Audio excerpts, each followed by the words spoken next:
Hello once again, YouTube. Major Tom 2417 here with day 11 of SpoopTober 2025, Arcade of Evil. And today's gaming pair is Zombie Raid and Beast Busters, both light gun games, hence the title of the video, Gunslinging and Ghouls. And yes, all of the enemies in this portion of the video are supposed to be undead, even the ones that look more human than the stake-throwing zombies of later. Also, there were zombies that threw stakes, or ghosts that threw stakes, wooden stakes, in Laser Ghost, and there are zombies that throw them here. Why? What is it with zombies throwing stakes in light gun games? Someone please answer me that. Anyway, tangent aside, the gunslinging, knife-throwing idiots you mow down in mass quantities in this portion of Zombie Raid are, in fact, undead. When they get close enough to the camera, you can see their eyes are solid white.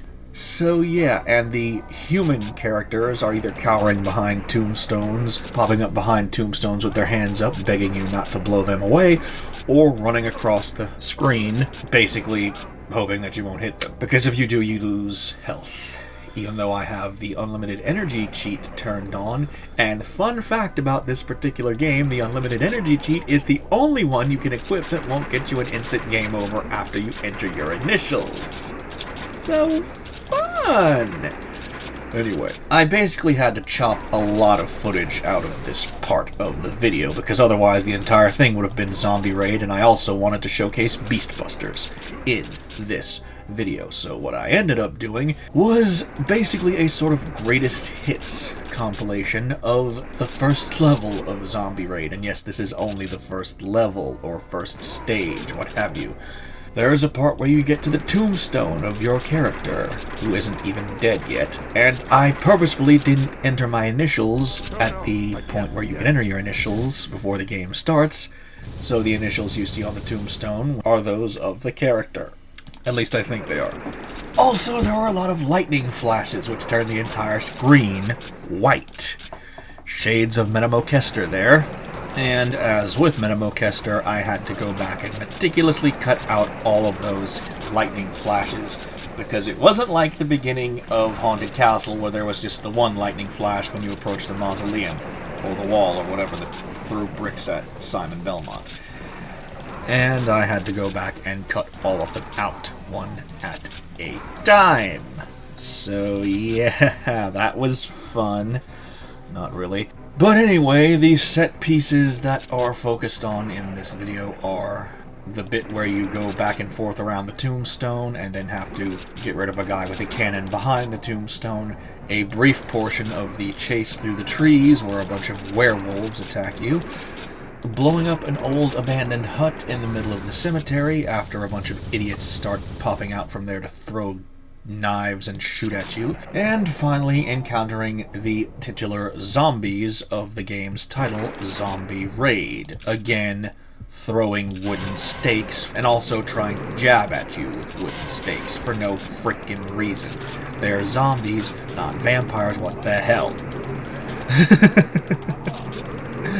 But I digress. I had to go and record the footage first, go back and remove all the lightning flashes that turned the entire screen white, and then, once that was done, save the video, export the audio, port it into Audacity, and record my voiceover over it. And also the last set piece of this footage of Zombie Raid consists of a boss fight against a werewolf. The giant one that was seen near the beginning of the video, jumping away with some guy clutched in one fist, because the werewolf is apparently massive. So yeah, fun times. And apparently, there are multiple endings, because in Stage 5, which I have not yet gotten to, you have to collect 3 gems in a certain order, or shoot them in a certain order at one point, to be able to get to the fight with the final boss. So that's fun. Considering how fast-paced this thing goes, I wouldn't be surprised if most people never got to the final boss. But that's just my guess. Anyway, obviously the Beast Busters half of this video is going to be recorded in the conventional way, Bandicam, microphone on, me talking over the game. And I've already test played Beast Busters. There are no hit flashes in Beast Busters that turn the entire screen white. I don't know why there are so many games that have that feature. Annoyance, more like, in them, and this part of the video is probably the fight with the werewolf, unless my timing is off. But yeah, the lack of hit flashes in Beast Busters made it far easier to record than Zombie Raid. So with that in mind, the Zombie Raid portion of the video is pretty much... I think there's only a little under a minute left, over a minute left possibly, for the Zombie Raid section. I'm pretty sure this is the fight with the giant werewolf, and around the 6:30 mark, it will be biting the dust. So yeah, fun times there. And once that's done, we move swiftly on to Beast Busters. If I sound bored with Zombie Raid, it's really pretty fun, to be quite honest. Just the recording process, like it was for Metamokester, was ever so slightly tedious. So yeah. This portion of the video is almost done, with the giant werewolf very nearly close to biting the proverbial dust. And if I were inclined to play the rest of Zombie Raid, the game would next go to the castle owned by the big bad of the game. But that's not what I'm going to be doing, because once this part is over, it's straight on to Beast Busters.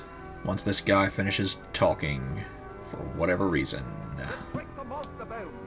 First things first, every single enemy in this game is a zombie. That includes dogs and birds. They're all zombies, moving swiftly onwards. As it turns out, Beast Busters wasn't as easy to record as I expected it to be, because mixing a conventional recording with one where I had to do the audio separately was not going to work. Because AVI Demux likes its videos to not have different formatting styles. Technically speaking, there was nothing really wrong with... Well, I say nothing wrong with the video. The opening part of the Beast Busters segment glitched out repeatedly. There was visual artifacting all over the damn place. And I had no idea if the rest of the segment was going to do exactly the same thing. So I had to record Beast Busters the exact same way I recorded Metamokester, and the same way I recorded Zombie Raid. Well, not the same way as Metamokester. That one I did each segment by itself, and then went back and did the audio and all that crap. The only plus side about recording Beast Busters, I should say, I'll get to the game itself in a minute. The only plus side about recording Beast Busters is that the hit flashes were confined to the upper left-hand corner of the screen, as you'll see frequently. As for the game itself, I had to cut several of what I call swarm segments, in which multiple enemies would appear, mostly the zombie dogs, the zombie birds. At one point, a zombie-filled semi-truck pulled up. The trailer opened, and a bunch of zombies spilled out in waves and had to be blown apart as per usual, which was a chore. So all the swarm segments, each of these happening before a boss fight, were cut. You weren't missing much, believe me. And as for no hit flashes, I have to amend that earlier statement because there was one item, a blue flashbang looking grenade, which did in fact cause a full screen white hit flash to occur when it went off. So I made a point of not using that particular item to clear out rooms full of enemies.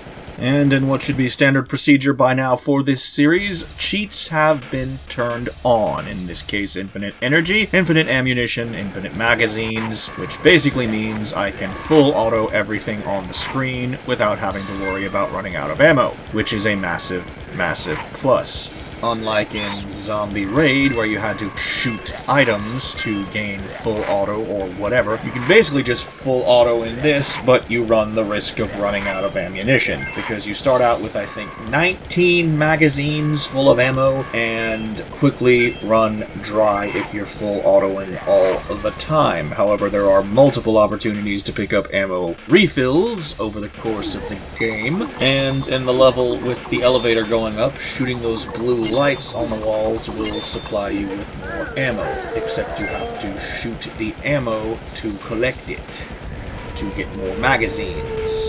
So yeah. Anyway, as for the rest of this game, I've only played the first 3 levels, Although I will say this, compared to Zombie Raid, where the first level by itself took, what, 8 to 10 minutes, possibly even longer, just for the first section of the game. When your opening is that long, especially for an arcade game, even a light gun game, you kinda maybe need to dial it back a little bit.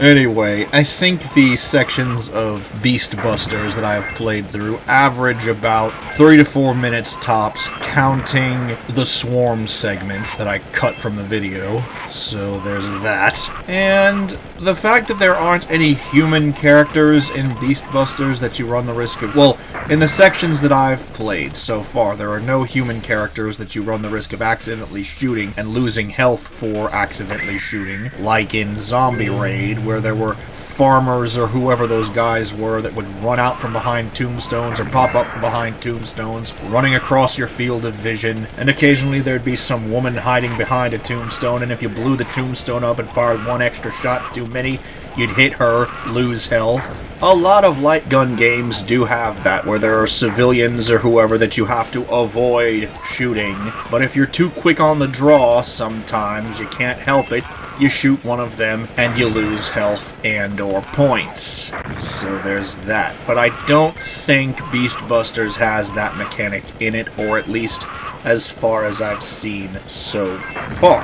As for the contrast between Zombie Raid and Beast Busters, Zombie Raid kind of has a slower pace. Well, I say slower pace. It's one of those things where you have to be fast on the draw to be able to take down the enemies that pop up to blast away at you, but you also have to avoid blasting civilians. But again, the opening section of Zombie Raid takes 10 freaking minutes.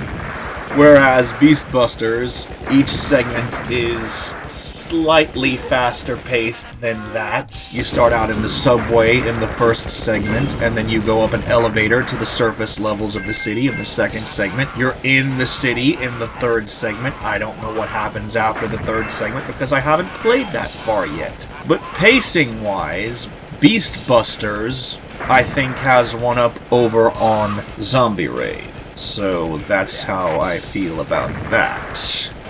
I'm kind of reaching for things to say about these two games because I don't have a lot of experience with either of them outside of this year's iteration of SpoopTober, with the frequently referenced subtitle of Arcade of Evil.